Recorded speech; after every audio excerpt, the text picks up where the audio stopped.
What's up, everybody, and welcome back to Inside the Force. Dave Cottingham here with my Mandalorian co-host, Cyber Ren.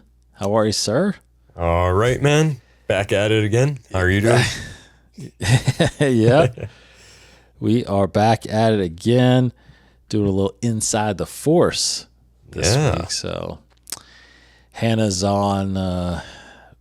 she's definitely not on vacation. She's actually working overtime these days and cannot make it for a couple weeks here. So Martin has graciously accepted my invitation to join me here as we talk more Star Wars. It's not like we don't talk Star Wars all the time.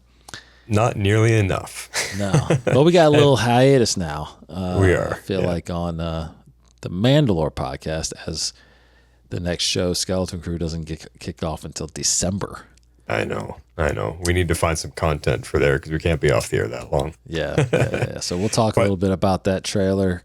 Yep. That dropped here on this episode, and then we will talk about D23 that happened last week. Got some news from that. But first and foremost, again, as always, thanks to my patrons for supporting the show.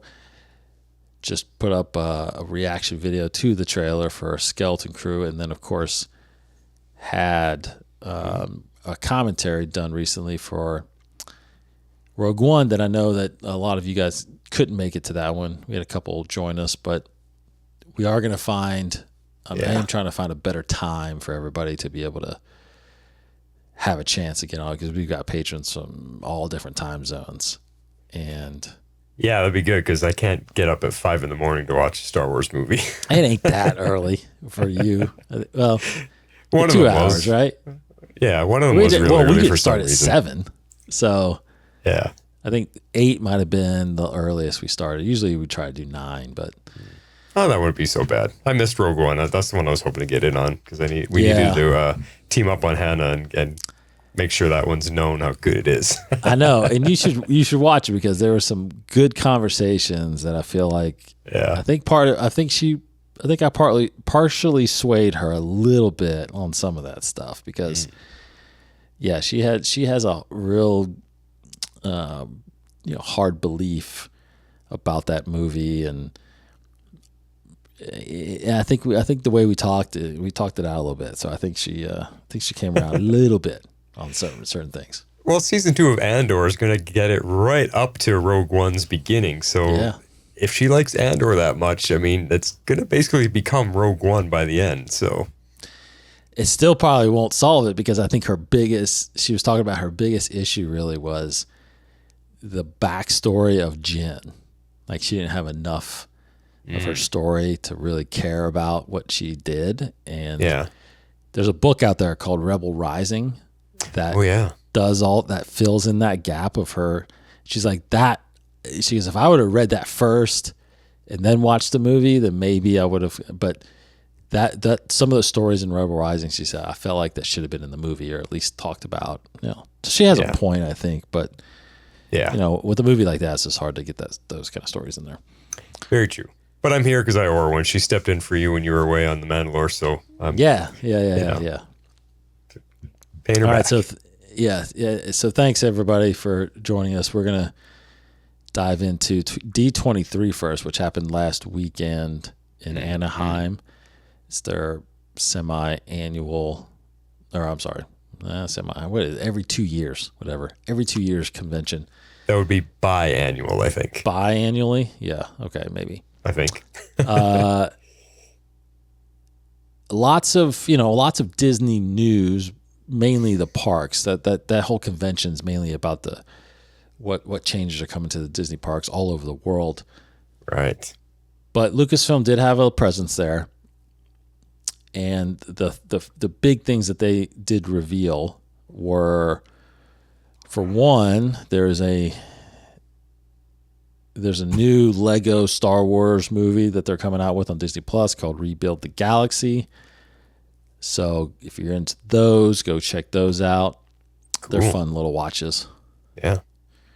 I think this might be the fourth one that they've done. So it's one of those like Rebuild the Galaxy, meaning there's like the whole galaxy gets destroyed and rebuilt, and like all different storylines are happening. So it's almost like a what if scenario, which is pretty funny, pretty cool. Yeah. So that's the Lego thing. And then, of course, season 2, like you just mentioned, season 2 of Andor is coming definitely in 2025. We don't know the full date yet, or release date. We were talking earlier, I think it's probably mid to late next year, which means there's going to be possibly another big gap between shows. But they are shooting movies. That's why I think there's a gap. Could be, yeah. And along with Iger saying that they're going to do more quality than quantity. So they might be easing off about how many they're releasing. That's true. That's definitely true. That's definitely true. That, you know, that we got told one thing that we kind of already know is that the 12 episode season is going to be split up into 4 3-episode segments, which are going to represent different years. So there's going to be big time jumps between every 3 episodes. And that's then, crazy. Of course, yeah, it's really, I truly don't know how that's going to work, but I'm sure they have it figured out. Couldn't they just give us 3 more seasons of the show? I know. 1 per time period? Come on. I totally think that too, but I think, like you said, it's one of the things where it's like, now you're just going to, make these quality episodes. Yeah. And then move on. But director Krennic is confirmed to be back. That's pretty cool. That is pretty cool. Yeah, he was a pretty good villain. As well as K2SO will make it appearance. Oh, so excited. Alan Tudyk was just phenomenal as K2. Yes. Oh my God. It sucked to see him go down in Rogue One. It really did. Yeah. And there's a comic that came out when Rogue One came out and told the backstory of how Andor came to find K2, and so I'm curious if they're going to stick with that or not. Yeah, because that's what I want to see. So interesting. Yeah. So I don't know how much canon that's going to lend itself to for that reunion. And then moving on from there, we've got The Mandalorian and Grogu. Dave Filoni and Jon Favreau were there to show some footage from that. They are shooting. It looks like they are shooting some of that right now. Which is crazy because it's still 2 years away. Like, are they going to be filming for a good year and a half and then post-production? Like, that's a long time. And I feel like that could be due to just the schedule that Filoni has, that he's maybe across all these other shows, and it's just they might have to prolong the post-production. I think the production side of it, the shooting side of it, is going to be wrapped and all that stuff, but I think the editing and all that stuff might last a while. And I do think they possibly have next year, just to roll out and maybe finish out some of these series, right? Because Andor is going to be coming to a close. Yeah. I think it's possible we might get another like Tales of series, like Tales of the Bounty Hunters or Tales of the Sith or something like that. Right. So I think there's some things that they're going to put out and kind of finish up. And I think 2026 is like the year they want to get us back into theaters. They're going to put this out in May of 2026. And then I believe that in December of 2026, so 2 movies that year, that we're going to get the Rey New Jedi Order movie. So, and then they're already talking about another movie coming in 2027. She's talking about 3 movies in 2 years. So, and is that too much though? Because hell no, not for me. Not for us fans that want it and love it, but having 2 Star Wars movies in a year, that hopefully there's enough time between them, and they're so good that fans are anticipating the next one.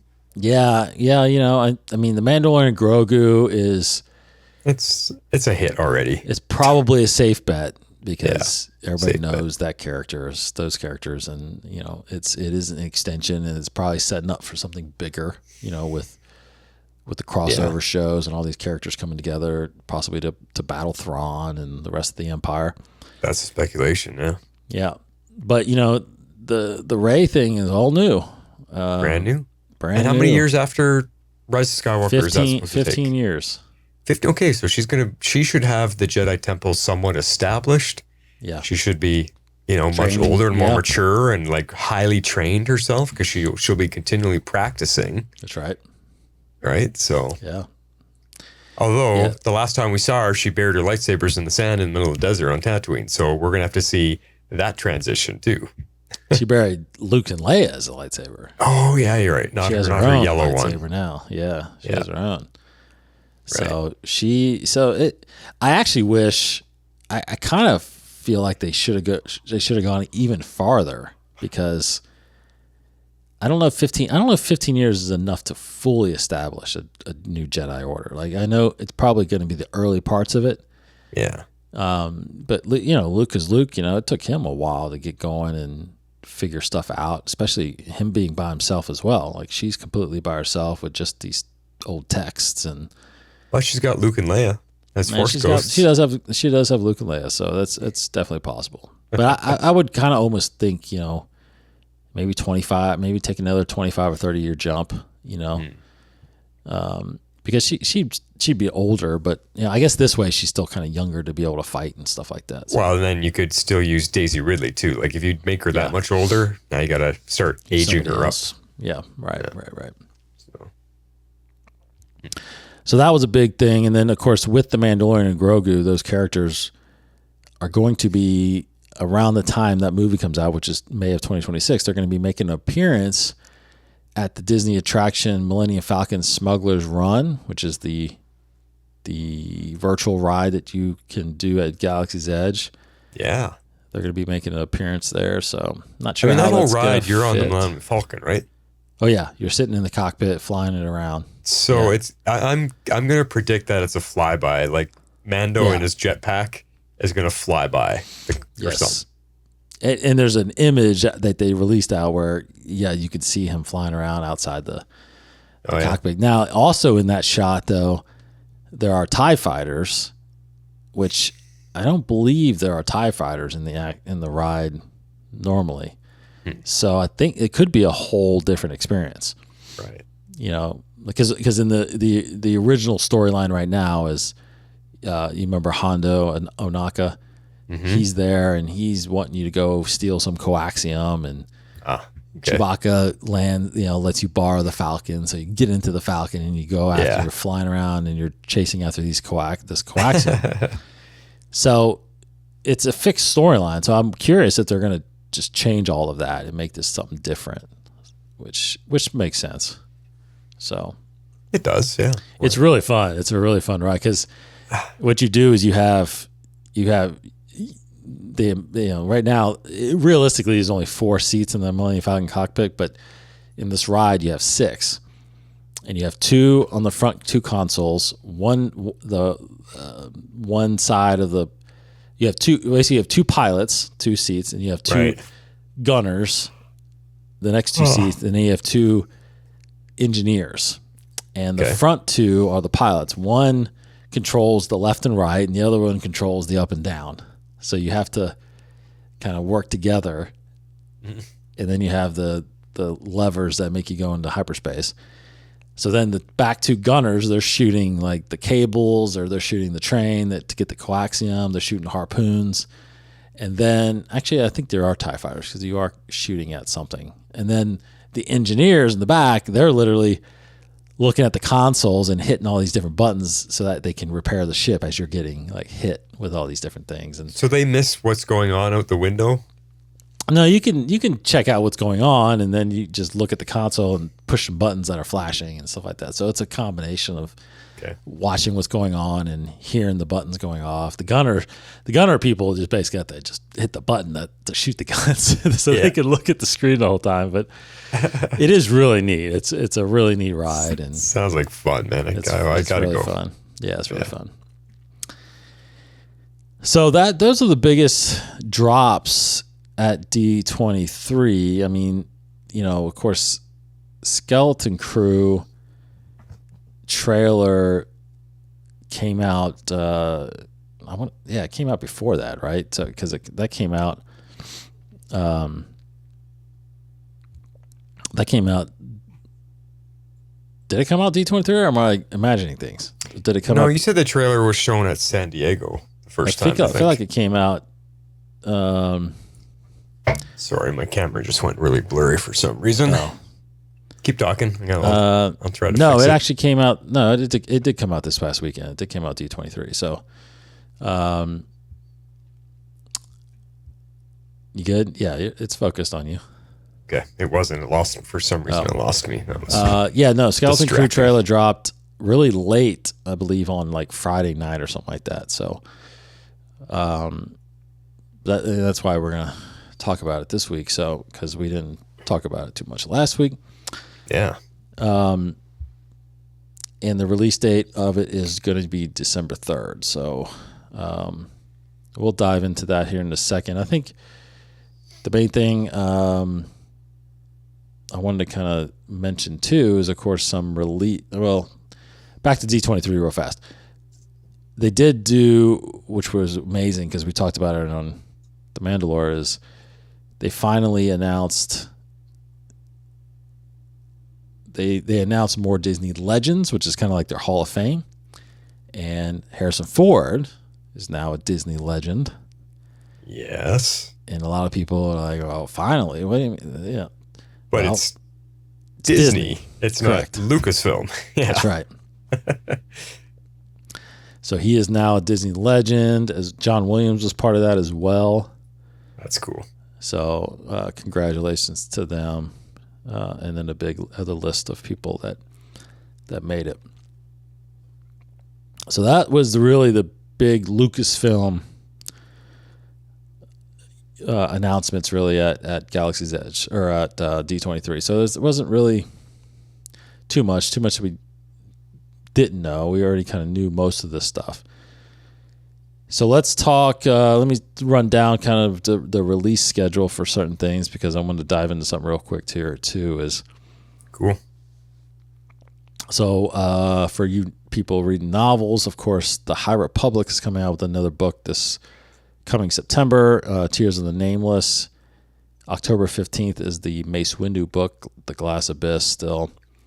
Ooh, is that Mace like a prequel to his story, or is it going to tell us what finally happened to him? No, this is prior to episode 1. So Okay. it's an older story. Dang it. I know. But still cool. We don't know enough about Mace. We don't know if he's alive yet. And then you got next year, you got the Acolyte book, Wayseeker, coming out in May. Of course, Trials of the Jedi ends Phase 3 of the High Republic. Don't know yet the date on that. Now, remember, in just 2 weeks, right? Yeah, 2 weeks, August 30th, Star Wars Outlaws. Oh my gosh. Yes. So let's talk about that a little bit, because I don't know if you've talked about that really on this show with me. How much are you? How excited are you about that, and how much gaming, Star Wars gaming? Because I know you're kind of diving into the Jedi games right now. Yeah, I just got going on Jedi Fallen Order finally. Like I didn't have, like, I'm behind on the gaming stuff. I had a PlayStation 3 was the last thing I bought, so I finally, broke down and bought a PS5. And the first 2 games I ordered was Jedi Fallen Order and Jedi Survivor. So I'm starting to work through it. The only problem for me is I don't have as much gaming time as I did when I was in my teens and 20s. So Right. so I'm not getting through it as fast as I had hoped. I thought I could finish them before August 30th, but that's just not going to happen. I mean, I'm excited for Outlaws. It's an open world Star Wars game. Well, as open, quote unquote, as you're going to get. It's truly not going to be an open world game, but we talked about that, I think, last time you guys were talking about it. I sent you in some feedback for it. But either way, it's as open as it's going to get. And just because of that point alone, the fact that you play a character and you can go wherever the heck you want in the galaxy and do all kinds of side quests and missions and run around and work for whatever syndicate you want and just develop your own personal story, because the game progresses based on the decisions you make.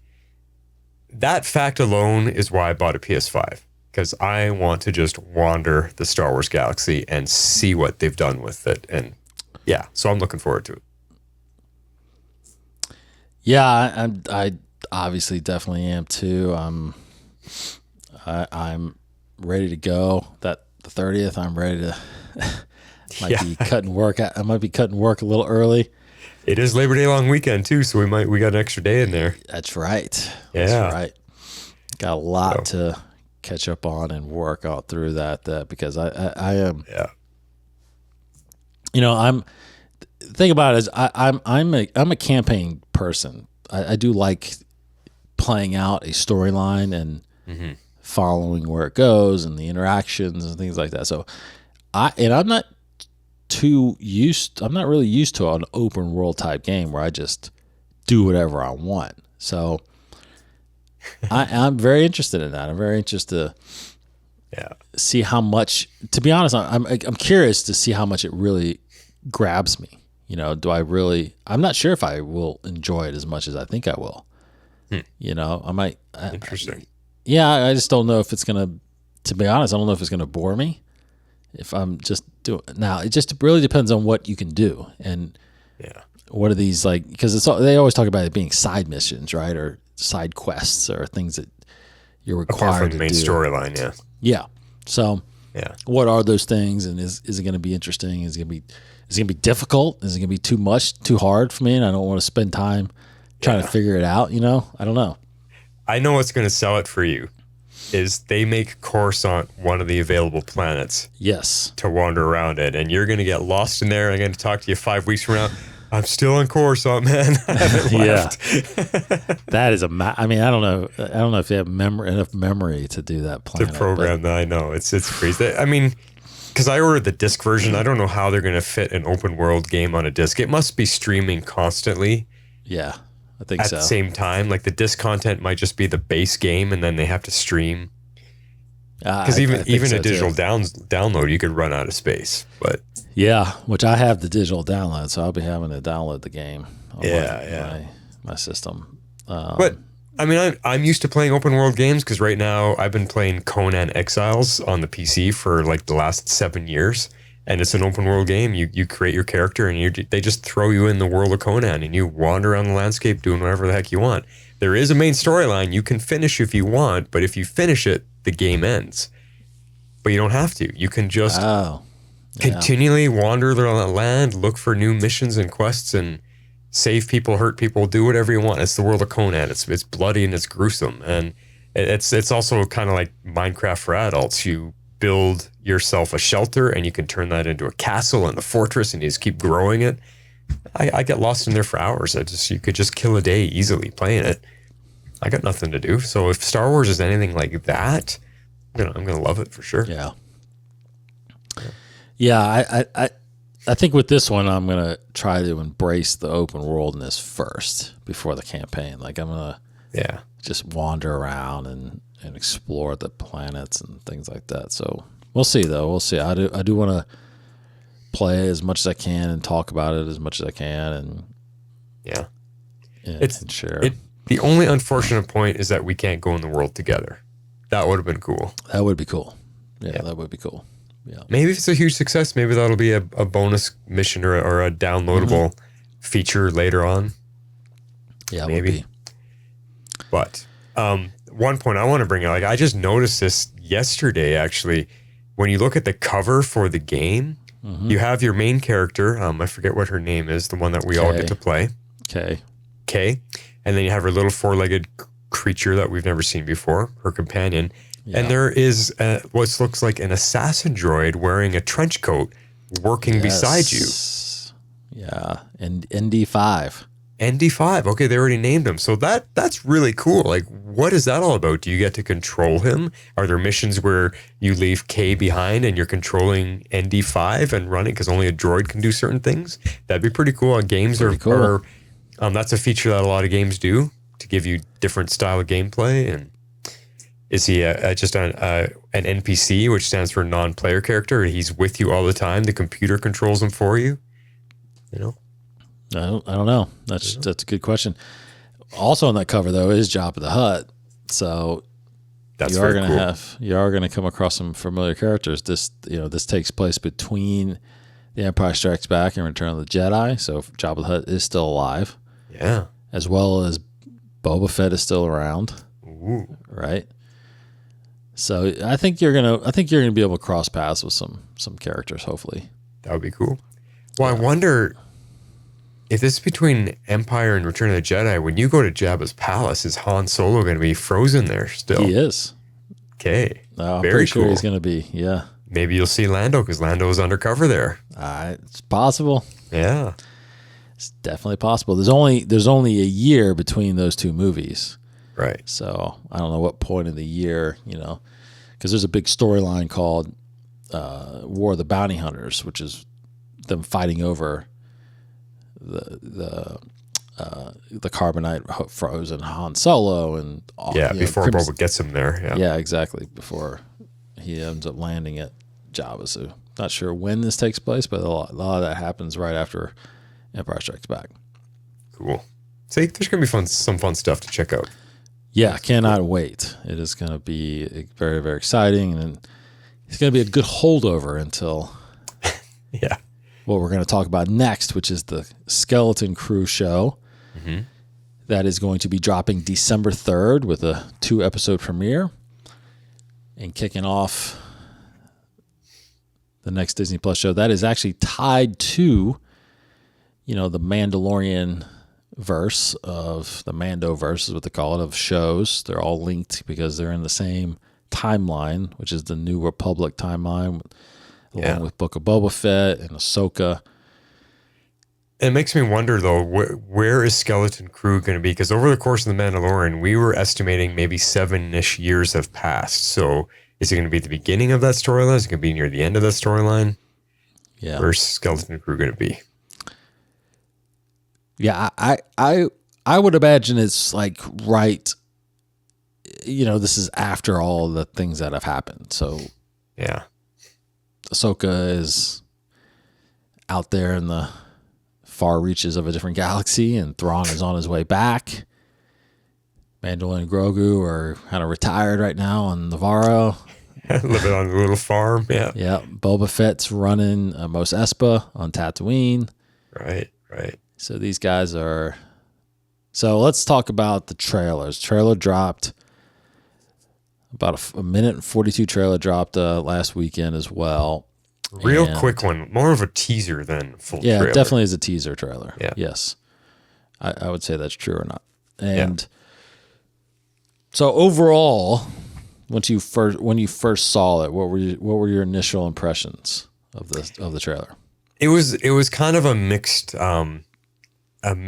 bag of feelings, because I'm always excited to see the next new thing Star Wars is bringing out. But when I first saw that it's very kid oriented, very family oriented, like it brought warm, nostalgic feelings, because it made me think immediately of E.T.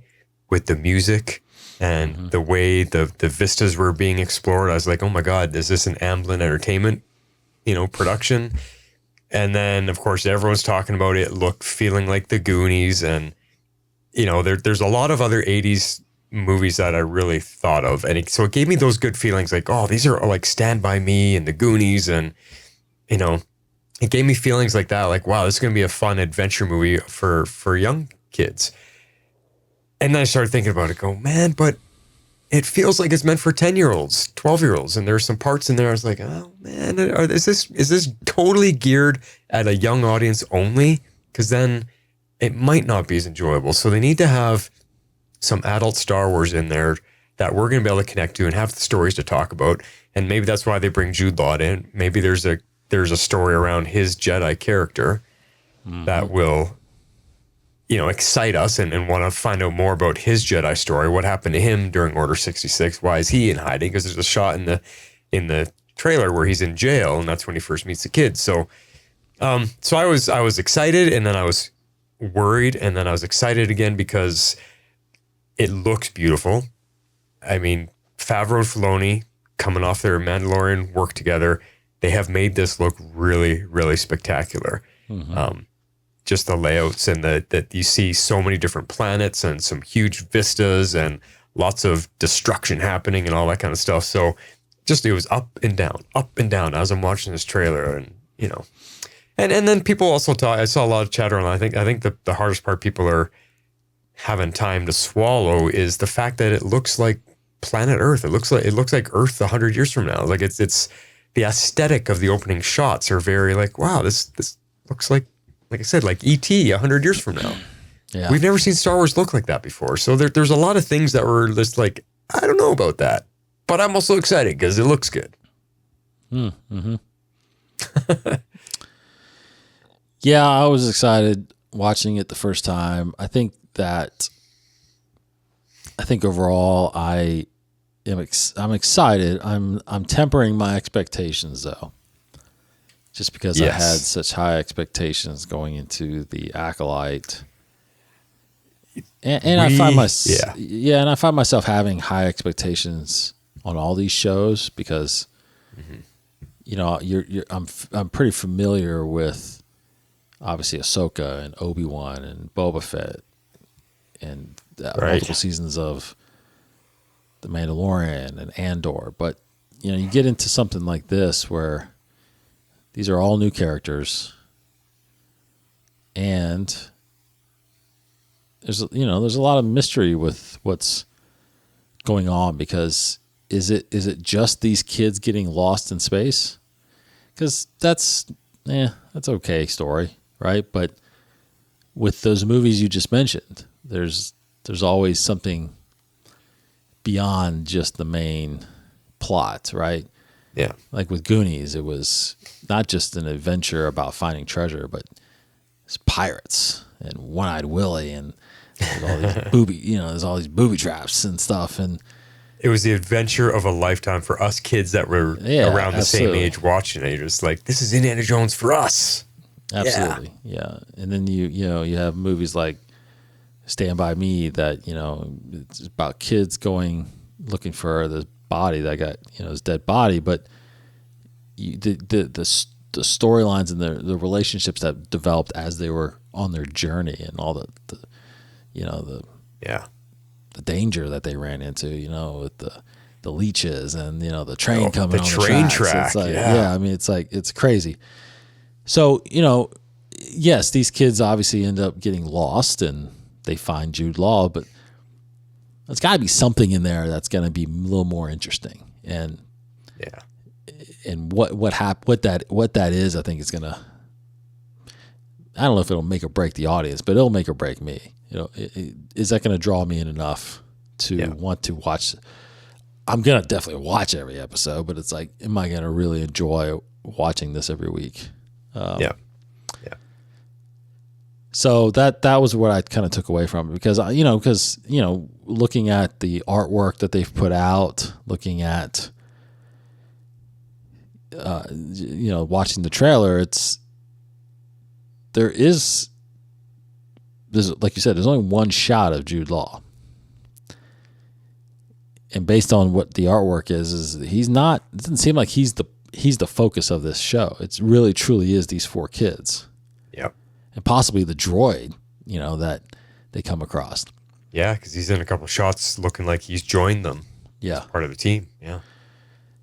So I the whole rumors that were floating around that Jude Law could possibly be playing a Jedi character is very intriguing to me. So I'm a little upset that they already revealed that he has force powers. Oh yeah. Yeah. So what did you think about that? Them already showing that he's using the force. I don't know. It didn't surprise me or to me it was kind of expected. Like I thought we knew going in. Jude Law is playing a Jedi. Yeah. That was a rumor. That was a rumor. It was never confirmed. Okay. I just felt like I knew it, and to see it wasn't a shock. It's fine because I'm intrigued, like because there's not supposed to be many Jedi left at this time period. So what is his story? Why is he in hiding? How does he hide? Why is he in jail? Because in this scene, he's in jail. Why doesn't he use his Jedi powers to get out of jail? Does he want to stop himself from being revealed? I'll just play it as is. But what I see with him there is this is his mission. He's in hiding and he's, wasn't going anywhere, but then the kids show up and they're thrown in prison with him for whatever reason. Obviously, we're going to find out, but it's like, I think this is the awaiting for him to come out of hiding. This is his new mission. These kids are in trouble. They're in a bad place here. I got to get them home safely. And I think that's going to be the story. Whenever it is they introduce him, 2 episodes in, 3 episodes in, I think that's going to be the story for the show, is him helping them get home. Yeah. Yeah. Yeah, I think that's definitely possible. Yeah. That's definitely possible. So after watching this thing and kind of knowing a little bit more about the series, did it change your excitement or expectation for that? I mean, how excited are you for this show?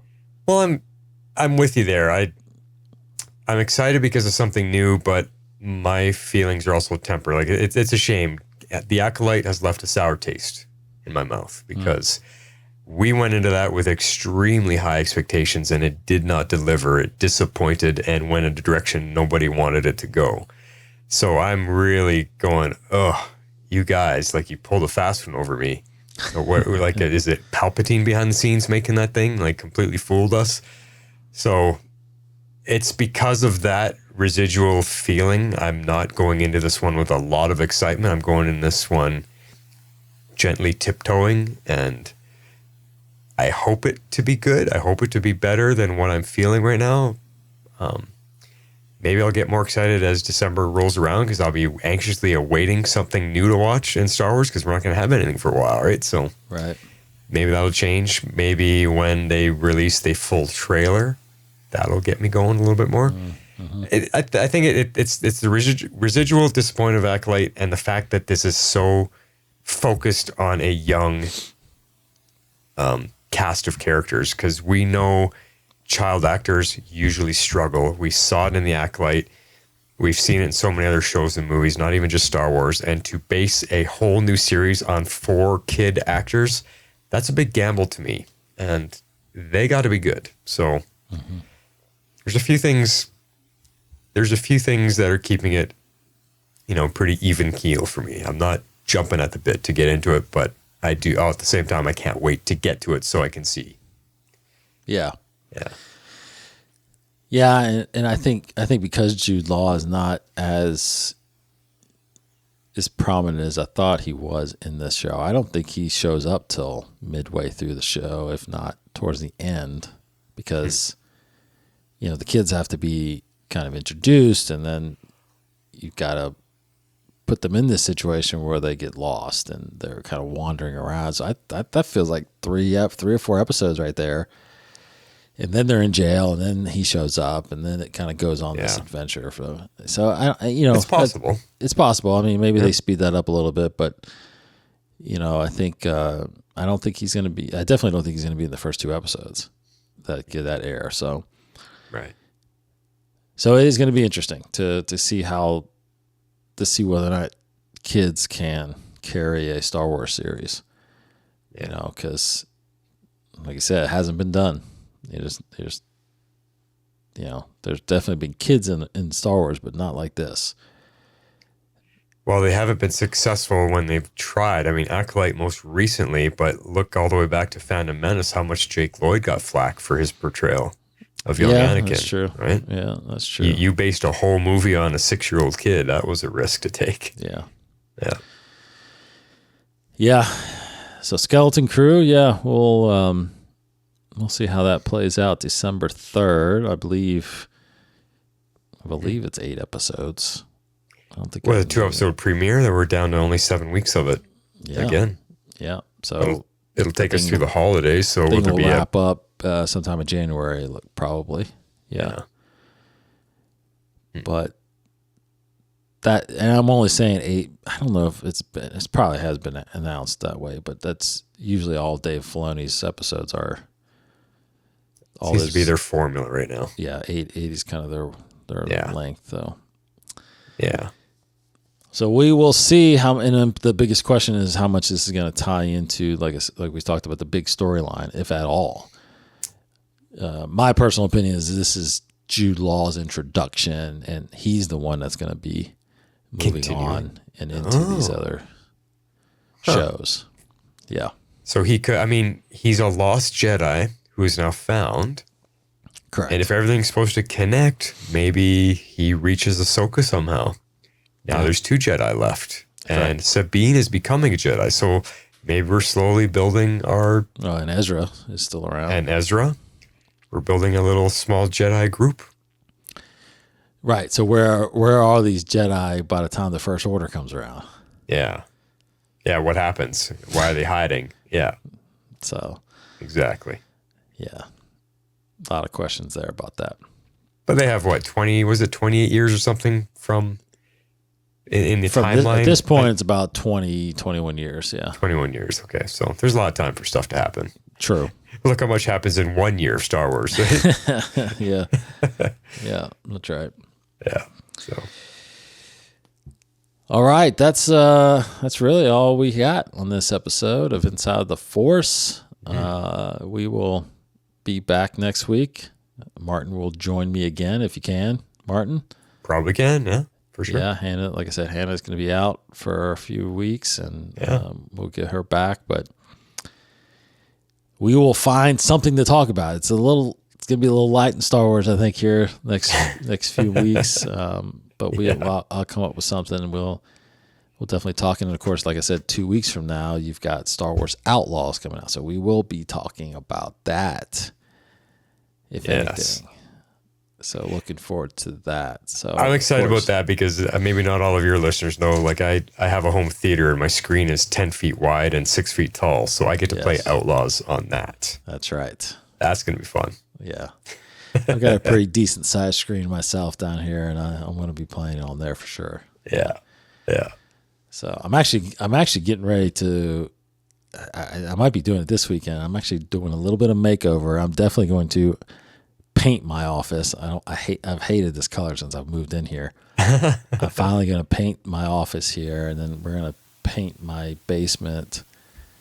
And I've got to do a little bit of improvements to my home theater down here, and I might be doing that this weekend. So there you go.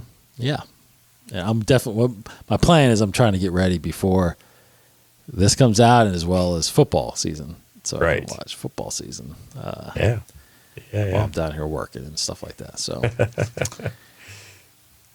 so lots to come, lots to talk about. We'll get into Outlaws and more Skeleton Crew discussion as the days go by, leading up to December 3rd. More stuff's released. Keep checking the Mandalore podcast as we do some filler episodes until we go just back did a deep dive on the trailer as much as we could. Yep. We did, yeah. And then go to youtube.com/Inside the Force to get more episodes of our other shows. You've got to get more council sessions with Martin and I as well.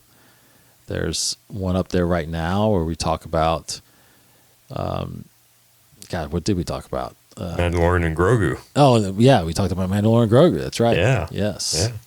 So big discussion on what our expectation is on that. So go check that out. We'll be able to do a lot more on that in the next few weeks as well. So, yep. All right. Thanks, Cyberren, as always, for being there. No problem, Vizsla. Yes. Take care, everybody. Thank you so much. We'll see you next week. Have a great weekend. May the Force be with you.